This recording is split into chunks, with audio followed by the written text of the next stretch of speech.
Беташар.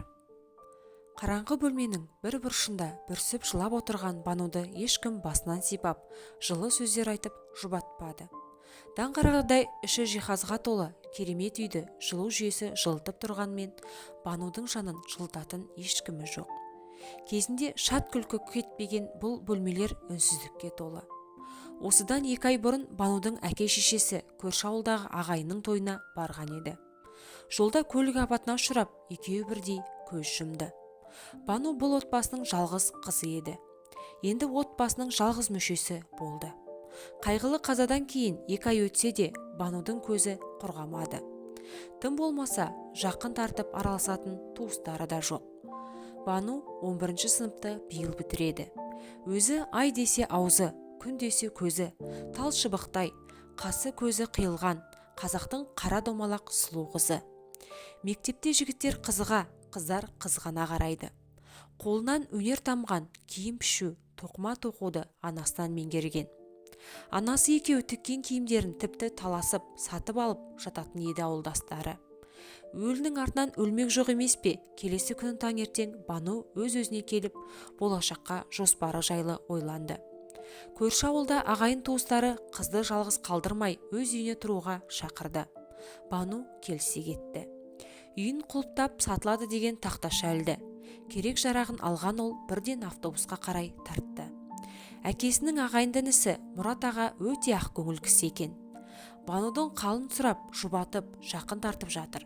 Ал жеңгесі Сая іші тар, қызғаншақ адам екені бірден білініп тұр. Банудың сәлемін алмастан ала көзбен бір атып, жақтырмаған даусымен шайға шақырды. Мұрат пен Саяның 2 баласы бар. Үлкені 5 сыныпта, кішісі 2 сыныпта оқиды. Бану жеңгесінің мінезінен сескеніп, өзі қысылып, сасып қалды. Бірақ Мұрат ағаның жылы шырайын көріп, жаны қайта жай тапқандай болды. Осылай күндер өтіп жатты. Жаңа мектепке орнығып, достарына да үйренсе бастаған Бану, кішкене болса да қайғы мұңынан ажырағандай болды. Күнделікті үйдің жұмысын Сая Банудың мойнына артып қойды. Сабақтан келе сала Бану осы үйдің отымен кіріп, күлмен шығатын болды. Саяның балаларының кірін жуып, сабақтарына көмектесті. Осының кесірінен сабақ үлгерімі де нашарлап кеткен. Кешке дейін жұмыстан қол босамайды, кешкісін шам жақса ақша кетеді деп Сая айғай салады. Бір үйдің еркесі Бануды жеңгесінің мұндай қылықтары қатты қиналдырды. Бірақ Мұраттың көңілін түсірмеуге тырысқан Бану бәріне көнді. Құдай оңдап үйі де жақсы бағаға сатылды. Осы ақшамен оқу орнына түсем деген үміт Бануды жетелеп жүрді. Банудың санасында болашаққа деген үміт оты жанды. Үйдің ақшасының біразын Мұрат ағаның балаларына киім-кешек, ойыншық алып беріп, қалғанын чемоданына салып тығып қойды. Түн жарымда Саяның айқайы естілді. Ұры түсті, ұстаңдар деген дауысты естіген Бану жүгіріп шықты. Сая жерде Банудың чемоданын ұстап отыр екен. Банудың бар арманы, үмітінің соңғы жібі үзілгендей болып жерге отыра кетті. Көзінен тамған жастары бірінен соң бірі үзіліп жатты. Ешқандай ұры келмегені айдан анық еді. Саяның қулығы тағы да жүзеге асып кетті. Әттең қолмен ұстамаған соң оны айыптауға ешқандай дәлелі жоқтығын, ешқандай дәрмені жоқтығын сезінді. Сиырының ақшасы, үйінің ақшасы, арманы, үміті, сенімі бәрі көкке ұшты. Тек бір апта өтпей жатып, Саяның кредитке деп алған қымбат жиһаздары, кредитке деп алған қымбат тон, қымбат етігі осының дәлелі еді. Мектеп біткен соң Бану ойланбастан қаладағы Сара деген бұрын бірге оқыған құрбысына қоңырау шалды. Қалаға жақын күндер баратын ескертті. Сара да құрбысының келуін күтіп жүрген еді. Қуана-қуана қарсы алатынын айтты. Қала, суылдап жатқан бітпейтін, таусылмайтын көлік. Автобустан ауыз ашылып, жан жағынан жатырқап түскен Бануды Сара алыстан ақ таныды. Тек Сараны тану мүмкін емес еді. Шашын сарыға бояп, қысқа белдемшесі желбіреп, биік өкше туфлин анық-анық басып келе жатқан қызды Бану бірден танымады. Жақындап келгенде ғана көрген ол мойнынан құшақтай алып жылап жіберді. Сара әке-шешесіне көңіл айтып, жолдың жиегінде тұрған көлікке меңзеді. Құрбысының көлік айдағанына тамсанған Бану шын жүрекпен қуанды. Екеуі Сараның пәтеріне келіп 3-4 сағат сырласты. Бірін-бірі қатты сағынысқан құрбылар шай ішіп отырып бір жыласып, бір күлісіп өткенді ой елегінен өткізді. Бану өкінішке орай жоғарғы оқу орнына түсе алмады. Қатты қамықты. Бірақ бір жағынан жұмыс істеп, ақша тапсам, кейін оқып алармын деп те ойлады. Сара таныстары арқылы Бануды даяш етіп жұмысқа орналастырды. Күндер, айлар өтіп жатты. Қаланың жайына үйреніскен Бану жақсы ақша таба бастады. Ақшасын Сараға беріп тұрды. Сараның өз әнші еді. Түнделетіп мейрамхана, дәмханаларда өлең айтып, нәпақасын тауып жүреді. Қалтасында әр қашан ақша жүреді. Жұмыс үй, жұмыс. Осы екі арада ғана жүретін Бануды Сара бір көңілін сейілтіп, достарымен болатын кешке алып шықпақшы болды. Сараның жүздеген көйлегінің ішінен ең әдемісін кигізіп, бояндырып еді, Бану керемет жайнап шыға келді. Алғашында келіспей қойған оны құрбысы күштеп үйінен шығарды. Сараның достары өзі сияқты ашық жарқын екен. Кезек-кезек ән салып, көңілді отырды. Бану да енді үйренісе бастады. Әшейінде ауыз жаппас Нұрлан бұл жолы бәрін таңғалдырды. Аузына сөз түспей қысылып отырды. Бұның себебін бәрі түсінді-ау деймін. Бірден вальс қойды. Нұрлан Бануға жақындап келіп биге шақырды. Екеуі бұл биді үнсіз биледі. Бірін-бірінен ұялып, бір қызарып, бір бозарып тіл қатыспады. Нұрлан әнші жігіт, өте сымбатты, сыпайы, нағыз ер жігіт екен. Негізі Сара екеу Нұрсара атты дуэт құрған. Бірге көптеген тойларда елдің батасын алып, керемет дауыстармен тамсандырып келеді.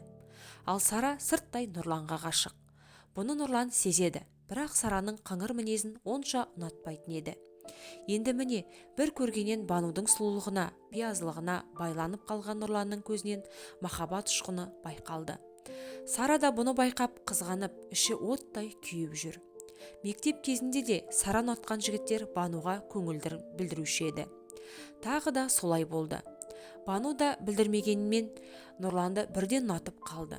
Кеш біткен соң Сара мен Бануды Нұрлан шығарып салды. Сараның Бануға деген көңілі суып кетті. Бұрынғы қайырымды Сара енді жоқ. Киімін қызғанып, ол машын әртеге сөйлеп, қабақ штатынды шығарды. Бірақ махаббаттың торына іліккен Бану оған мән де бермеді.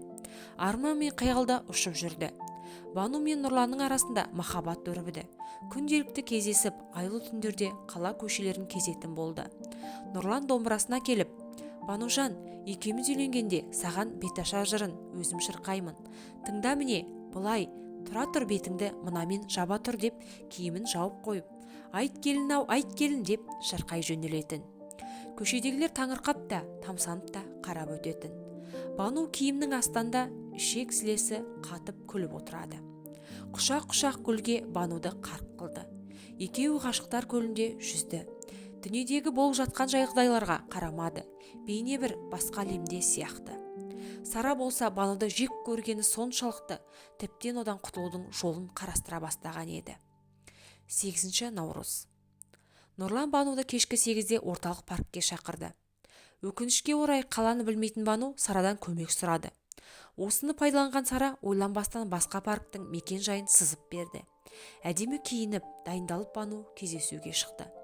Саябаққа келген Бану кіре беріс есікте ұзақ күтіп қалды. 1 сағат, 2, 3 сағат өтті. Нұрлан келмеді.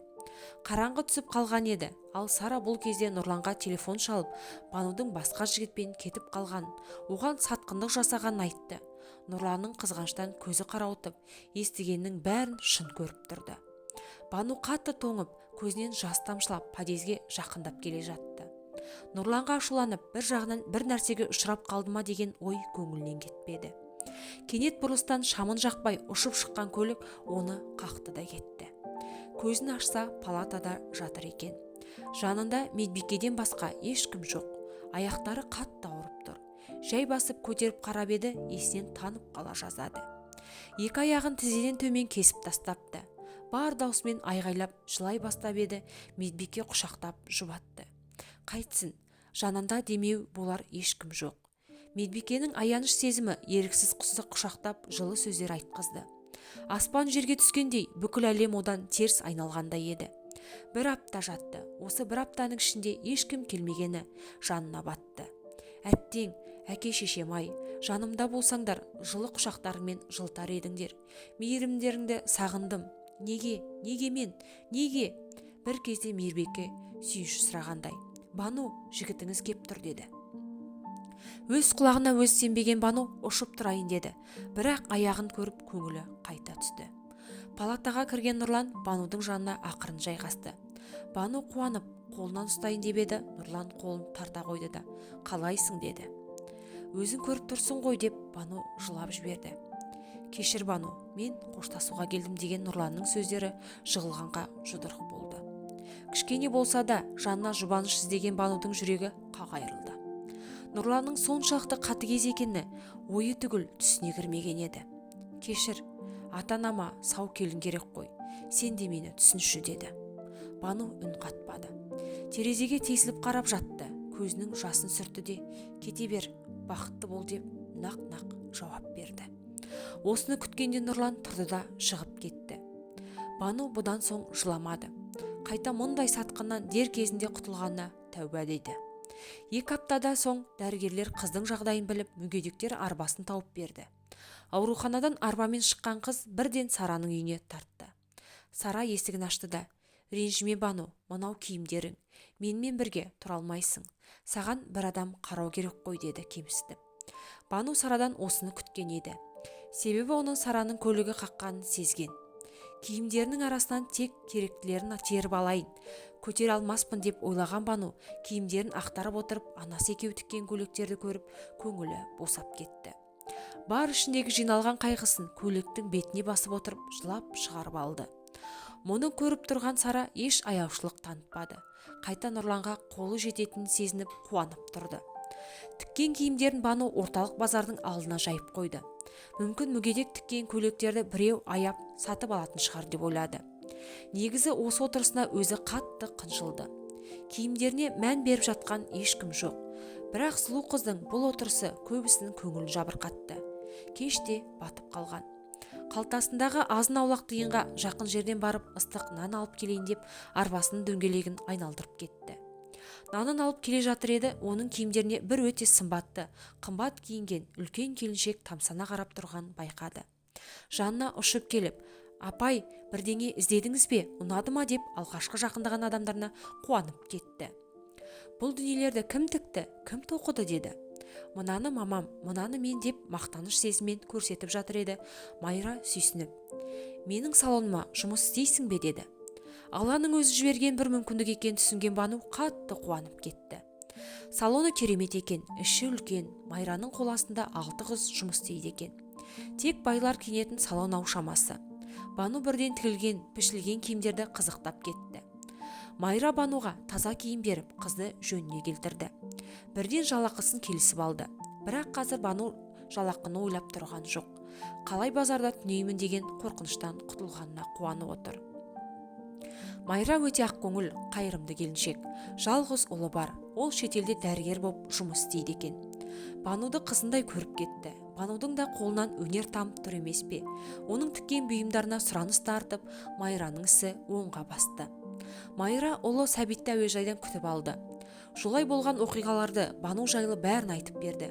Келе салып Сәбит Банумен танысуға асықты. Себебі өзі дәрігер болған соң әрқашан қол ұшын беруге асығып тұратын. Банудың сұлулығына тәнті болған Сәбит бірден шетелдегі қызметтестеріне хабарласып, Бануға протез аяқ салдыруға келісті. Мұндай мейірімділікті бұрын соңды көрмеген Бану бұл кісілерге шексіз риза еді. Бір айдан соң Бану мен Сәбит Израильге ұшты. Ол жақта 3 апта болып, қайта Қазақстанға аяқтан еш айырмашылығы көрінбейтін, білінбейтін жасанды аяқпен қайтқан Бану бақытты еді. Бір-біріне бауыр басып қалған екеуі қалай ұнатып қалғандарын да байқамай қалды. Сондықтан Сәбит Бануға үйленуге ұсыныс жасағанда ол ойланбастан келісті. Тойға да аз күн қалды. Тамада таңдап отырған Бану газет бетіндегі Сара мен Нұрланның суреттерін көзі шалып қалды. Сәбиттің оның еркелігін көтеретін білген Бану тойымызға 2 тамада жалдайықшы деп өтінді. Сәбит Банудың айтқанын екі етпейтін. Бану Сара мен Нұрланды және тағы да бір тамаданы жалдап қойды. Той да басталды. Керемет көліктен өзі тіккен керемет көйлегімен түскен Бану шын бақытты еді. Мейрамханаға кірерде бетін фатамен жауып алды. Фатаның арғы жағында Нұрлан қолына домбырасын ұстап дайын тұр екен. Жанына келген Банудың бетін ашуға құлшынып, "Айт келін-ау, айт келін" деп сайрай жөнелді. Таныс дауыс, таныс ырғақ Банудың есіне сол кездер түсті. Бірақ өкініш жоқ. Ол жай ғана мағынасыз естеліктер еді. Осы отырған ағайынға бір сәлемдеп шабыты тасып тұрған Нұрлан домбырамен Фатаны көтерді. Ар жағынан сұлыққа тұнып тұрған Бануды көргенде суық суды бастан аяқ құйып жібергендей сезінді. Өкініш өзегін өртеп, бозарып, қатты қынжылды. Сарада құрбысының қандай дәрежеге жеткенін байқап, аузы ашылып тұрып қалды. Оның қолынан жұлқып ұстаған Нұрлан киініп сыртқа шығып кетті.